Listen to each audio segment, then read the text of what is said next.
Hi everyone, welcome to our group multi-model presentation for Pedagogies for Positive Learning Environment. Meet our student Angela, a 15 years old female adolescent. Angela has attention deficit hyperactivity disorder or ADHD, subtype passive inattentive. For that reason, she's currently underperformance in the majority of school subjects. Moreover, she suffers from relational difficulties, withdrawals, self-isolation, lack of social interaction. In class, Angela can easily get distracted and unable to complete given tasks. She sometimes fails to submit homework assignments and usually needs to go out of the classroom, even during exam times. Angela is also withdrawing from social interaction with the classmates. She does not participate in group discussion and barely engage in social conversation. As a result, Angela is being bullied and being excluded as well as made fun of by her friends.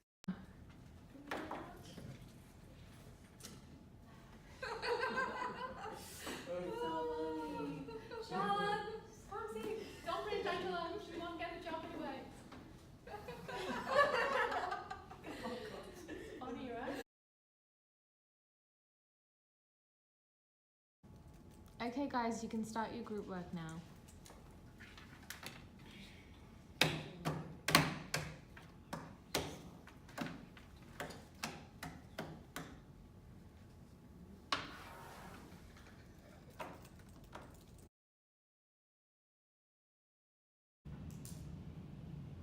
Okay guys, I'm gonna come around in a bit and see how you're going with the worksheet. By the way, this is our structure for our study for the next few weeks, just so that everybody knows how we're gonna be going about the literary techniques.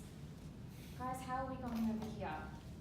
Oh, well done! You've done quite a bit on your own. That's excellent work. No worries. How are you going, Angela? I don't know.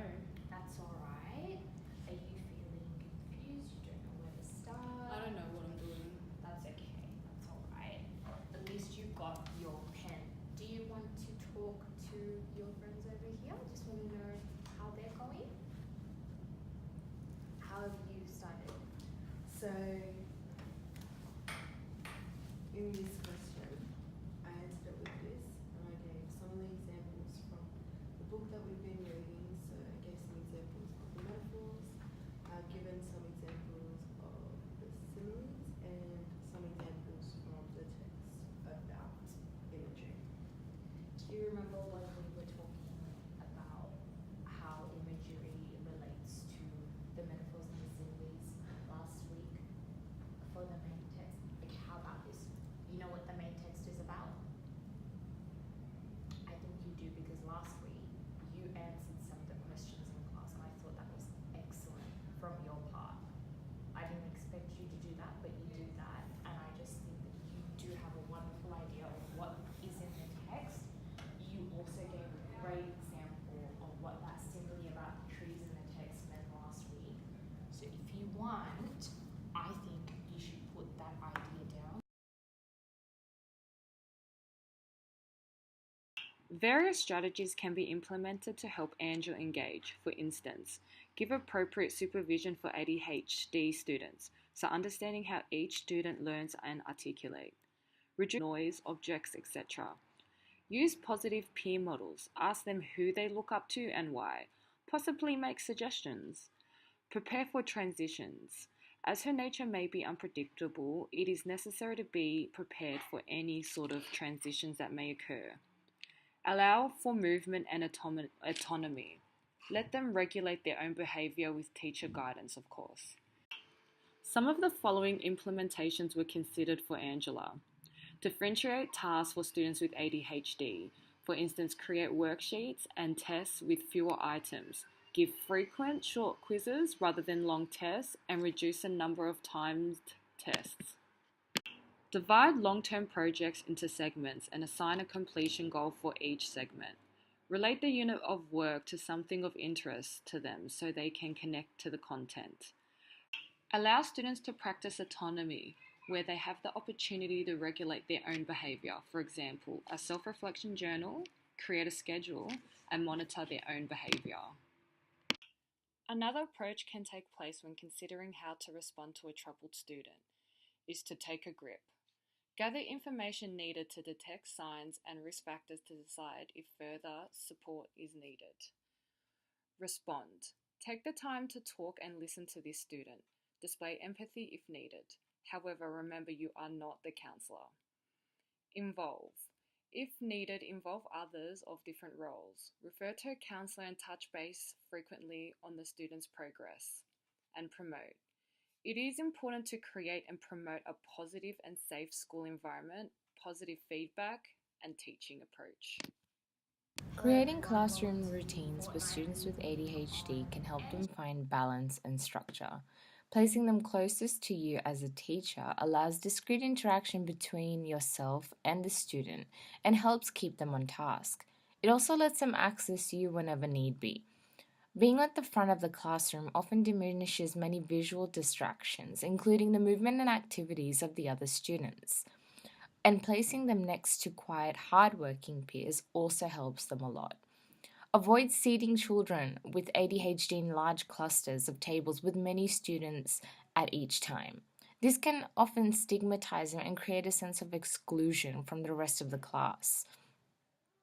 Staying in a seat for any length of time can be difficult for these students, so it's important to keep that in mind. So allowing them to stand up and roam the classroom as long as they're not disrupting anyone else should be fine.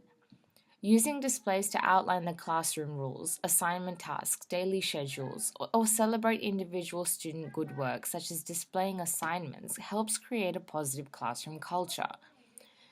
Containment of talking can be achieved with the use of traffic light on a poster where the red light means no talking, orange light indicates low-level talking, and green light indicates open-ended talking.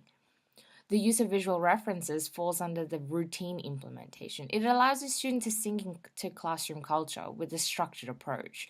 Student is able to refer to the visual elements to remind them of key factors that are required within the classroom, like the expectation on the classroom behavior.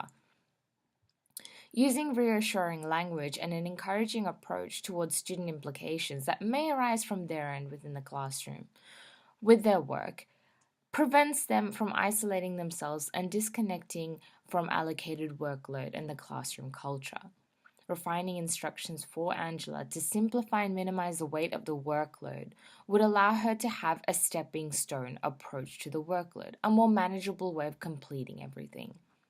Referring to fellow peers to establish and maintain an inclusive classroom culture to prevent isolating Angela's needs as separate or special is vital, as it allows her to interact and share ideas with others and creates a comforting and collaborative environment.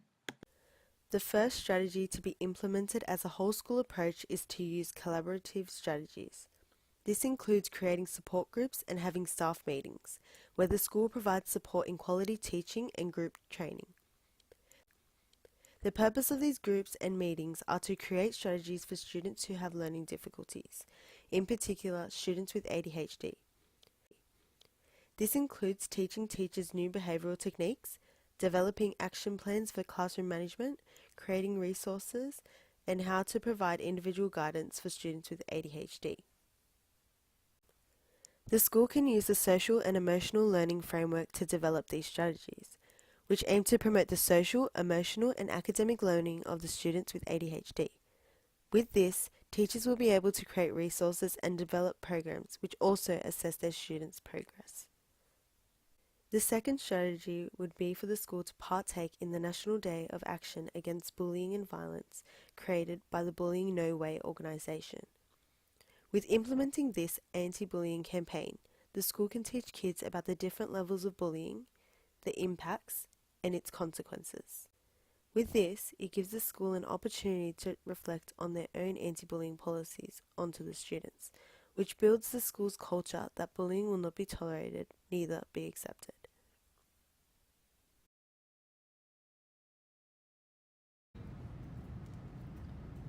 Come in. Hi, it's nice to meet you. Nice to meet you as well. I'm Angela's mother. It's great to meet you. Have a seat. I'm Angela's English teacher, as you probably already know. Okay, thank you for coming into the student-teacher meeting today and the parent-teacher meeting that we had before this. Just an update on Angela. She has improved overall. We are seeing quite a bit of progress with her. I do have hopes for her to improve much more throughout the year because we are only early on into the year. she was quite closed off, and she didn't really want to open. She's not extremely difficult. It's just that you need to tap into her shell a little bit. Yeah. So in terms of her social and emotional progress, she's gone from being completely unwilling to actually, her body, body language is different. She pays attention to me when I'm talking to her. Oh, wow. She sits up and she'll actually turn her head and face the people who are speaking to her. She doesn't shut down when the rest of her group is talking to her, which is good because we believe that it's really important to not isolate students with identified needs Yes. and make them feel like a special case or someone that needs to be treated in isolation or completely separate from everyone. She's actually, I wouldn't go as far to say that they're friends, but she's interacting more with her peers in class, which is really lovely to see, because it normalizes her needs.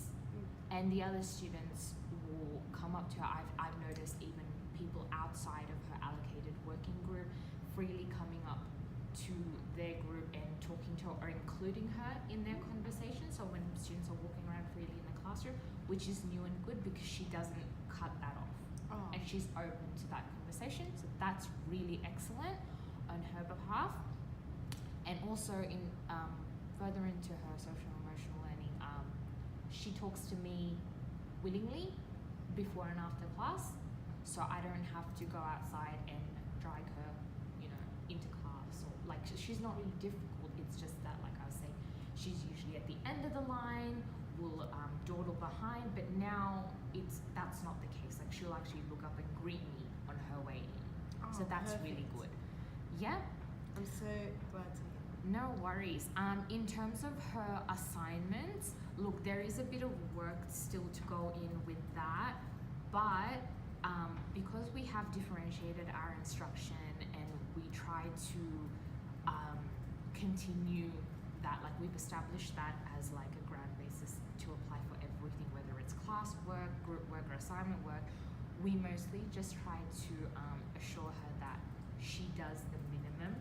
And I've noticed that not only is she applying herself to the minimum, but I feel like subconsciously it's let her know of her own abilities.